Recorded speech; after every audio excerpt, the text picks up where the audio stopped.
Examination में जिस तरह के कंटेंट चाहिए आज भी पूरे इंडिया में उसके अनुरूप कंटेंट नहीं है। कंटेंट तो बहुत हैं परंतु वो सिविल सेवा की परीक्षा में अगर सामान्य शब्दों में कहा जाए तो फिट नहीं होते।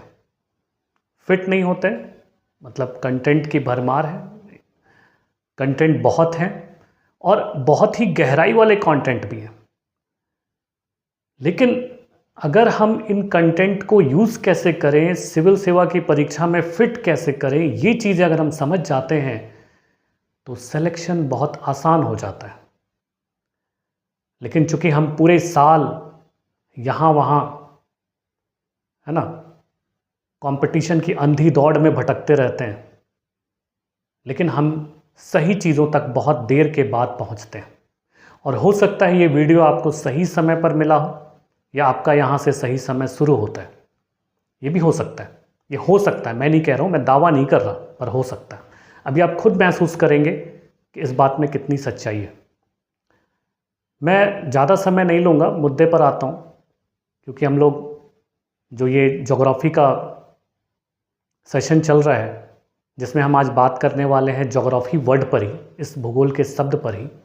यहाँ भी कई सारी चीज़ें हमें जो सो कॉल्ड जिसको बाज़ार कहते हैं, मार्केट कहते हैं, वहाँ भी देखने को मिलती है, मगर वो चीज़ों में कुछ खामियां मौजूद हैं। प्रॉब्लम ये है कि भारत में जो शिक्षा पद्धति रही है शुरू से वो रटने वाली रही है, इसलिए ज़्यादातर स्टूडेंट्स क्या करते हैं, वो वनडे एग्ज़ाम्स की तरफ मूव करते हैं। लेकिन मैं तो कहूँगा कि सिविल सर्विसेज का एग्ज़ाम ये सबसे आसान एग्ज़ाम है। ज़रूरत है इसको समझने की, है ना, इस पूरे सिस्टम और पैटर्न को समझने की और उसी के अनुरूप कंटेंट पर बात करने की, तब जाकर आपका रास्ता आसान हो जाता है। आसान ही नहीं, बहुत इंटरेस्टिंग हो जाता है, रोचक हो जाता है। जिस बात को हम शायद सालों साल लग जाते हैं, 2 साल 4 साल 5 साल दिल्ली, प्रयागराज और यहाँ वहाँ जयपुर या कहीं भी अगर चले जाएं तो शायद वो चीज़ मिल नहीं पाती जो इस एग्ज़ामिनेशन के लिए ज़रूरी थी। तो चलिए शुरू करते हैं इस सेशन को। बातें तो आपसे बहुत होती रहेंगी। किसी भी प्रकार की समस्या हो सिविल सर्विस एग्ज़ामिनेशन से रिलेटेड, आपने कहीं भी पढ़ाई की हो, किसी के पास भी की हो, कहीं से भी गाइडेंस लिया हो, अगर जब महसूस हो कि एक बार गाइडेंस यहाँ से भी ले लें तो बेझिझक जो डिस्क्रिप्शन में नंबर दिया हुआ है उस पर व्हाट्सअप कर सकते हैं। बेझिझक व्हाट्सअप कर दीजिए, समय रहते ही मैं रिप्लाई करूँगा, है ना, जैसे ही मुझे समय मिलेगा। और जो समस्याएं फेस कर रहे हो अभी, उस पर पूरी तरह से मैं समाधान देने का पूरा प्रयास करूँगा, है ना। और लगेगा भी, तुम्हें खुद फील होगा कि हाँ ये कमी तुम्हारे अंदर थी और इस वजह से शायद तुम वहाँ तक नहीं पहुँच पा रहे थे। तो चलो शुरू करते हैं। इस टॉपिक के माध्यम से हम कुछ चीज़ों को समझने की कोशिश करेंगे। ज्योग्राफी या फिर जो भूगोल, यहाँ जो ये शब्द दिखाया गया है, हम इस पर ही बात करने वाले हैं, इस टॉपिक पर ही बात करने वाले हैं। टॉपिक नहीं है, एक शब्द है, शब्द पर चर्चा करते हैं। अर्थ, पृथ्वी दिख रही है यहाँ पे। पृथ्वी नॉर्मली सभी लोगों को गोल दिखती है और कहते भी है कि पृथ्वी गोल है। सामान्य भाषा में कहें तो बिल्कुल सही है, इसमें कोई गलत नहीं है। लेकिन अगर टेक्निकली देखें तो थोड़ा सा इनकरेक्ट हो जाता है। थोड़ा सा क्या इनकरेक्ट है वो देखो। यहाँ जब हम पृथ्वी की बात करते हैं तो ये देखो, गोल तो दिख रहा है लेकिन दिखेगा भी। नॉर्मली तुम्हें पृथ्वी गोल ही दिखेगी, नॉर्मली पृथ्वी गोल ही दिखेगी, उसमें तुम्हें थोड़ा सा भी इधर उधर नहीं दिखा, क्योंकि तुम पृथ्वी को एज एन ऑब्जेक्ट देख रहे हो, एक वस्तु के प्रकार, वस्तु के हिसाब से देख रहे हो और उसमें कोई भी तकनीकी पक्ष को नहीं जोड़ते तो गोल ही है। लेकिन ऐसा नहीं है परीक्षा के दृष्टिकोण से, अकॉर्डिंग टू एग्जामिनेशन पर्सपेक्टिव, है ना। पृथ्वी को गोल नहीं बताना है। क्या बताना है, ये देखो। पृथ्वी, क्योंकि मैंने पहले के सेशन में भी बताया है, 24 घंटे में 360 डिग्री घूम जाती है और पृथ्वी जब इस तरह से पश्चिम से पूर्व, है ना, 24 घंटे में 360 डिग्री अपने एक्सिस पर घूम जाती है, अक्ष पर घूम जाती है,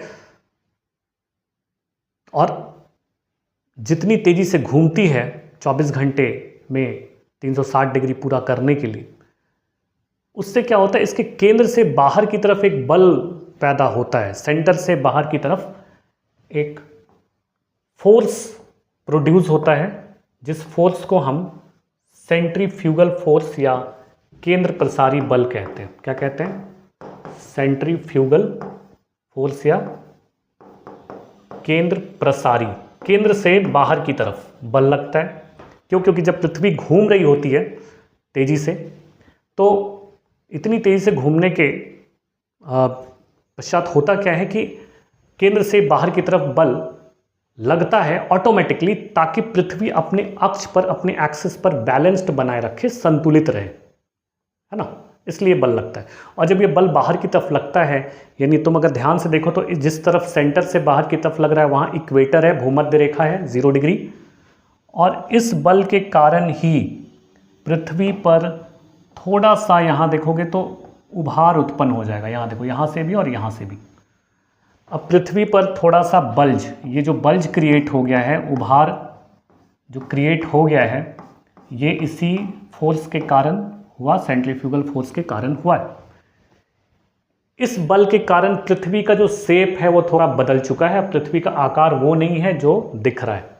अब पूरी तरह से गोल ना हो कि पृथ्वी थोड़ी यहाँ से उभार लिए हुए और इधर से भी उभार लिए हुए है, तो ये लगभग देखो, अगर मैं नॉर्मली बताऊं तो ऐसी हो गई है पृथ्वी, है ना। पृथ्वी पूरी तरह से गोल नहीं है, ध्रुवों पर, भूमध्य रेखा पर ये फैल चुकी है। और जब इस तरह से फैलाव देखते हैं तो पृथ्वी का आकार डिस्टॉर्टेड हो जाता है, थोड़ा बदल जाता है, और इस आकार को हम नाम देते हैं, अब ये स्फेयर नहीं है, दिस इज नोन एज एस्फेरॉइड। गोल की तरह है पर गोल नहीं है, पूरी तरह से गोल नहीं है, गोल की तरह है। हिंदी में इसको गोलाव भी कहते हैं। हमारे पृथ्वी से यानी भूगोल से जुड़ा हुआ है तो भू-आभ भी कहते हैं। और इसको इंग्लिश में ऑब्लेट एस्फेरॉइड भी कहते हैं। Oblate, OBLATE, oblate spheroid. Okay, तो ये सारे नाम पृथ्वी के हैं टेक्निकली, तकनीकी रूप से, क्योंकि पृथ्वी लगातार जब से इसकी उत्पत्ति हुई है लगभग 4.6 बिलियन साल से लेकर आज तक लगातार घूम रही है अपने एक्सिस पर, और इसलिए केंद्र से बाहर की तरफ जो बल लग रहा है, उस बल के कारण ही पृथ्वी का जो आकार है वो थोड़ा सा डिस्टॉर्टेड हो गया है, और उसको हम ये विभिन्न नामों से जानते हैं। ये सारे नाम भी याद रख लेना, क्योंकि प्रीलिम्स में कभी कभार पूछ लिया जाता है कि पृथ्वी का आकार क्या है। वैसे अमूमन यूपीएससी एग्जाम में एक्सपेक्ट नहीं किया जाता इस तरह के छोटे तथ्य, लेकिन तथ्य गहराई वाले। हो सकता है ये नाम ना पूछे, इसके कारणों के पीछे जो मतलब इनके पीछे जो कारण है उन पर चर्चा हो जाए या उस पर प्रश्न आ जाए। तो ध्यान रखना, कारण भी मैंने बता दिया कौन सा बल लग रहा है, और घूर्णन के कारण लग रहा है, ड्यू टू रोटेशनल फोर्स। तो इसको रोटेशनल फोर्स भी कहते हैं, सेंट्रीफ्यूगल फोर्स को रोटेशनल फोर्स या घूर्णन बल भी कहते हैं, पृथ्वी के घूमने के कारण लग रहा है। ऑब्लेट एस्फेरॉइड, एस्फेरॉइड, और एक बहुत सुंदर नाम है इसका, that is geoid. Geoid, okay, geoid पृथ्वी का आकार है। तो पृथ्वी का, what is the shape of the earth? The shape of the earth is geoid, not only geoid, oblate spheroid, not only oblate spheroid, spheroid, ठीक है। ये सारे पृथ्वी के आकार हैं, गोलाभ, भूआभ, ओके, स्फेरॉइड, ऑब्लेट एस्फेरॉइड, या एस्फेरॉइडल शेप, स्फेरॉइडल भी कह सकते हैं। तो ये क्यों बना, ये समझ में आ गया पृथ्वी का आकार क्यों बना। अब अगली बात हम करते हैं इस शब्द की। ये तो संबंध था पृथ्वी के आकार से, शेप ऑफ द अर्थ से, ठीक है, पृथ्वी के आकार से। दूसरी बात हम कर रहे हैं ज्योग्राफी शब्द की। तो अगर हम इस शब्द की बात करते हैं ज्योग्राफी की, तो ध्यान रहे ये जो शब्द बना है ज्योग्राफी, ये कुल मिला के इसको, ये दो शब्दों को मिलाकर बनाया गया है, और वो दो शब्द हैं जियो प्लस ग्राफोस।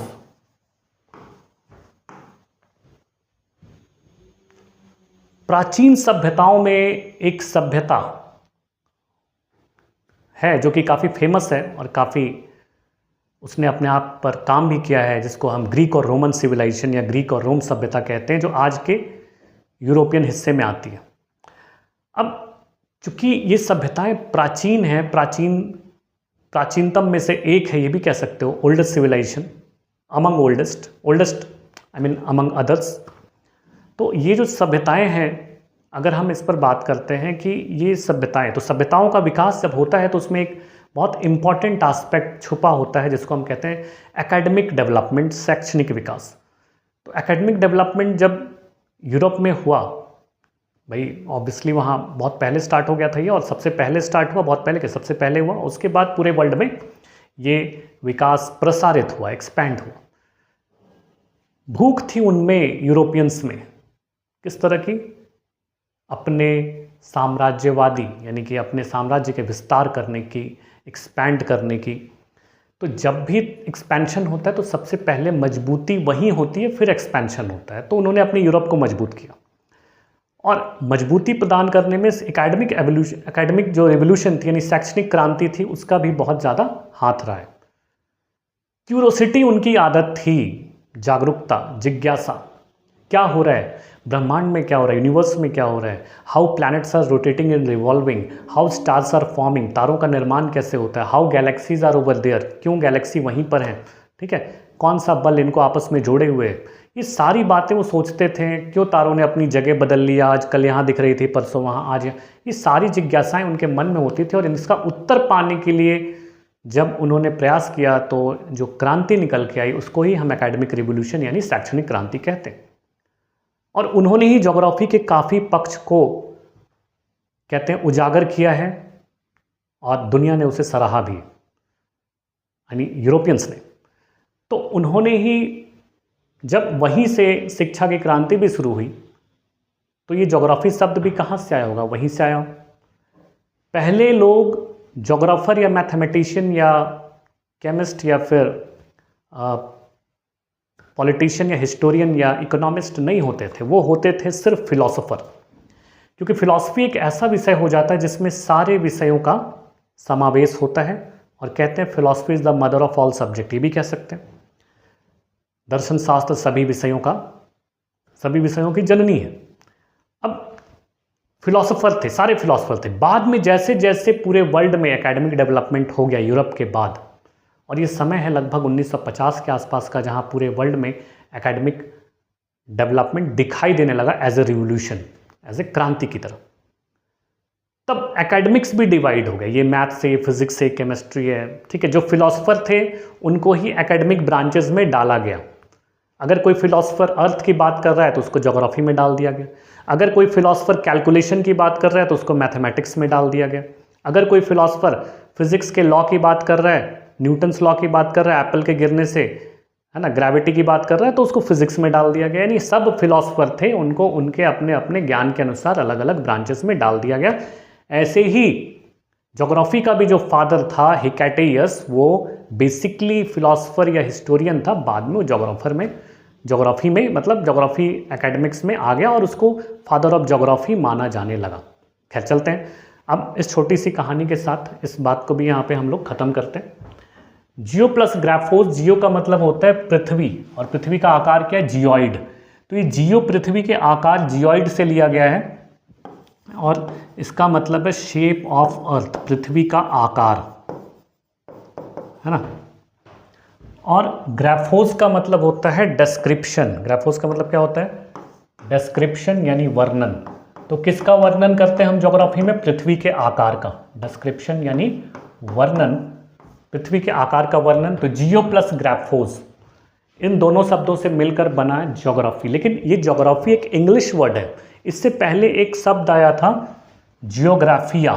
जियोग्राफिया एक शब्द आया था जो कि पूरी तरह से ग्रीक शब्द था। जियोग्राफिया वॉज अ ग्रीक वर्ड। अभी मैंने बताया ना, ग्रीक और रोमन सभ्यताओं ने ही इस पर काम किया है, तो ये शब्दों को भी उन्होंने दिया है, इसके जनक वगैरह भी वहीं से हैं। तो ग्रीक वर्ड है ज्योग्राफिया, और ज्योग्राफिया से बना ज्योग्राफी इंग्लिश में। और ज्योग्राफी को अगर तोड़ा जाए तो जियो प्लस ग्राफोस में तोड़ा जा सकता है, जिसका मतलब है शेप ऑफ द अर्थ, यानी description of shape of the earth, पृथ्वी के आकार का वर्णन। यहाँ सिर्फ पृथ्वी के आकार का वर्णन नहीं होता है, पृथ्वी पर चलने वाली हर गतिविधियाँ, हर पहलू पर, फॉर एग्जाम्पल अगर इम्पॉर्टेंट पहलुओं की बात करें तो फिजिकल, सोशल, इकोनॉमिक और इन्वायरमेंटल पहलुओं पर बात की जाती है। और उन सब का जो कहते हैं ना कि उन सब में जो विभिन्नताएं हैं वही भूगोल है। कैसे, मैं अभी आता हूँ इस पर थोड़ी देर में। तो ये बात थी भाई हमारी ज्योग्राफी के शब्द की, यानी डिस्क्रिप्शन की। अब देखो, इस शब्द को, इस ग्रीक शब्द को देने वाले जो विद्वान थे वो भी ग्रीक से ही रहे होंगे, ऑब्वियसली, बिल्कुल थे। और उनका नाम था, याद रखना, ये भी एग्जाम में कभी कभी पूछा जाता है प्रीलिम्स में, इराटोस्थेनीज। इराटोस्थेनीज नाम के विद्वान थे जो क्या करते थे, मतलब जिन्होंने ये शब्द को दिया ज्योग्राफिया। ठीक है, ये शब्द दे दिया उन्होंने। और लेकिन कई जगह, अब मैं यहाँ पे सच्चाई क्या एक बता रहा हूँ, जो सच्चाई है और जो हकीकत भी है। खैर, मैं कोई भगवान नहीं हूँ कि मैं ही हकीकत और सच्चाई बता सकता हूँ, लेकिन जहाँ तक मैंने देखा है, समझा है, चीज़ों को अनुभव किया है, और इसलिए मैं अपने प्लेटफॉर्म से बोल रहा हूँ, क्योंकि मुझे दूसरे प्लेटफॉर्म पर ये इजाज़त नहीं दी जाती कि आप स्टूडेंट्स को हकीकत बताएं।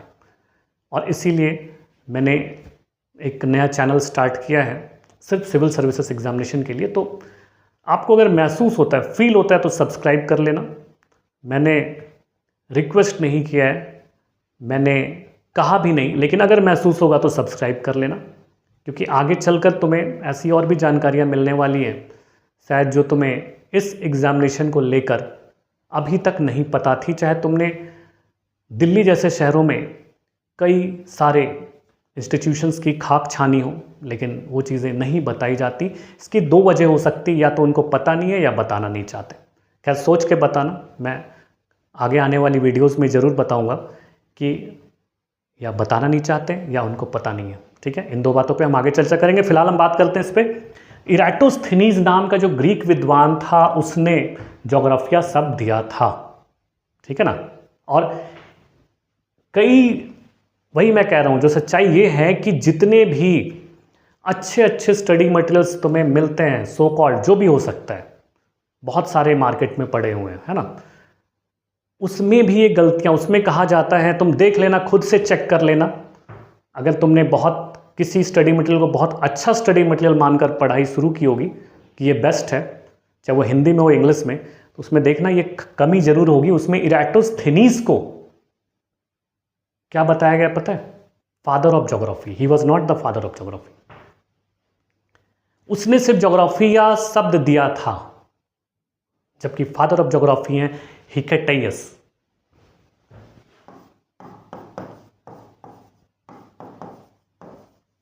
हिकेटाइयस was the father of geography. ये है ज्योग्राफी का जनक, भूगोल का जनक।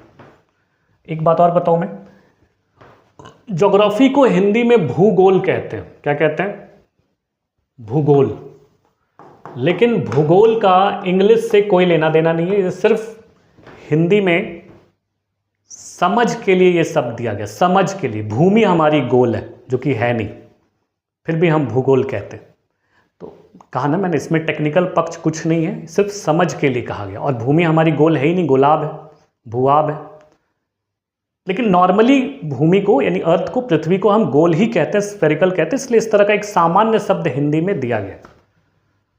और इसीलिए हिंदी माध्यम के स्टूडेंट्स भी जो पढ़ाई करते हैं, मैं उनको भी आज संबोधित करना चाह रहा हूं कि अगर तुम्हें इंग्लिश में भी गाइडेंस मिल रहा है साथ में, तो इससे अच्छा मौका तुम्हें नहीं मिल सकता यूपीएससी के एग्ज़ाम को क्रैक करने का। क्योंकि जो मतलब क्लैरिटी इंग्लिश में है वो हिंदी में कहीं कहीं नहीं है। मैं ये नहीं कहूँगा बिल्कुल नहीं है, कहीं कहीं पर नहीं है।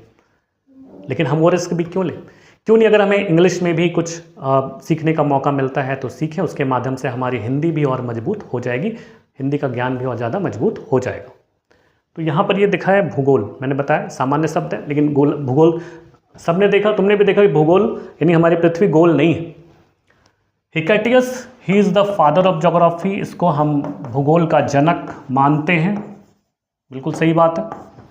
और जब भूगोल का हम इसको जनक मानते हैं तो क्यों मानते? कुछ किया होगा तब तो, भूगोल में इन्होंने ज्योग्राफी में कुछ किया होगा तब तो। या इराटोस्थेनीज की तरह सिर्फ पृथ्वी को देखा और उसके चारों तरफ का मेज़रमेंट को समझा और उसने उसको नाम दे दिया। सिर्फ मेज़रमेंट की बात नहीं, मापन की बात नहीं थी यहाँ पे, यहाँ बात थी हिकाइटेगस के काम की। और इसने काम क्या किया, इसने एक बुक लिखा जिसका नाम था पीरियोडोस जेस। ठीक है, अब इस किताब का नाम तुम याद रखना एग्जामिनेशन पॉइंट ऑफ व्यू से कि कौन सी बुक इस बंदे ने लिखी थी जिसका नाम हिकाइटेगस था। He was the father of geography. क्यों उसको फादर ऑफ ज्योग्राफी कहा गया, क्यों उसको भूगोल का जनक कहा गया? क्योंकि इस किताब के जरिए उसने पृथ्वी का वर्णन किया, है ना। और इसका मतलब था, पेरिडोस जेस का मतलब ही था अराउंड द अर्थ, पृथ्वी के चारों तरफ की चीज़ें, around the earth, description of earth, कुछ भी कह सकते हो, पृथ्वी का वर्णन, पृथ्वी के चारों तरफ की चीज़ें। और एक बहुत ही इंपॉर्टेंट बात मैं बता रहा हूं, सिस्टमैटिक ऑब्जर्वेशन ऑफ अर्थ अगर किसी ने सबसे पहली बार भूगोल के इतिहास में किया तो वो था हिकाइटेगस, सिस्टमैटिक ऑब्जर्वेशन। और जब तुम मेंस का एग्ज़ाम देने जाते हो तो इस बात को ध्यान रखना। इस वीडियो को तुम चाहो तो सेव कर लेना, चाहो तो, मैं फिर कह रहा हूँ चाहो तो, क्योंकि तुम इस तरह की जो बातें इसमें मैं कहीं कहीं बीच बीच में बता रहा हूँ वो तुम्हें तब तक काम आएंगी जब तक तुम फाइनली सेलेक्ट होकर मुझे बताओगे नहीं कमेंट में कि सर मेरा सिलेक्शन हो गया। जब मैं इन वीडियोस को देखता था, मैं इसमें तुम्हें क्या कह रहा हूँ कि खुद महसूस करना, खुद देखना, खुद अनुभव करोगे कि यहाँ जो बातें बताई जा रही है वो कितनी अलग हैं। एक वीडियो से भी नहीं, जितनी वीडियोस देखते जाओ तुम्हें खुद महसूस हो जाएगा और तुम्हें पता चल जाएगा कि हाँ हम कहाँ गलती कर रहे थे। अगर हमें ये कोई बता दे कि तुम कहाँ गलती कर रहे थे तो तुम्हारा क्या होगा, सिलेक्शन बहुत आसान हो जाता है। लेकिन ये बताने वाला कोई नहीं है और कई बार हम चाहते भी नहीं हैं सुनना क्या, अपनी गलतियाँ। तो स्टूडेंट्स में कई बार ये होता है कि हम बहुत ज़्यादा जानते हैं, ये हम लोगों में भी था, हम लोगों ने भी बहुत अच्छे स्कूल कॉलेज से पढ़ाई की और हमें लगा कि भाई हम तो सब कुछ जानते हैं, हमें पता ही है। तो ये स्टार्टिंग में सब लोग करते हैं, कोई मतलब असाधारण बात नहीं है। लेकिन ये हमें मानना पड़ेगा कि अगर हम कुछ सीखना चाहते हैं तो हमें देखना पड़ेगा कि भाई बाहर से भी हमें क्या मिल रहा है। अगर कोई अच्छी चीज़ मिल रही है तो उसको अडॉप्ट करो, उसको हम अक्वायर्ड नॉलेज कहते हैं, जो हमें इन्वायरमेंट से मिलती है, पर्यावरण से मिलती है। और जो बाय बॉर्न होती है वो इन्नेट होती है, जो हमारे अंदर होती है, जो जन्म से होता है। तो जन्म से कुछ ज्ञान होता है और कुछ बाहर से हम ज्ञान लेते हैं, इन्नेट और अक्वायर्ड। अगर अंदर है तो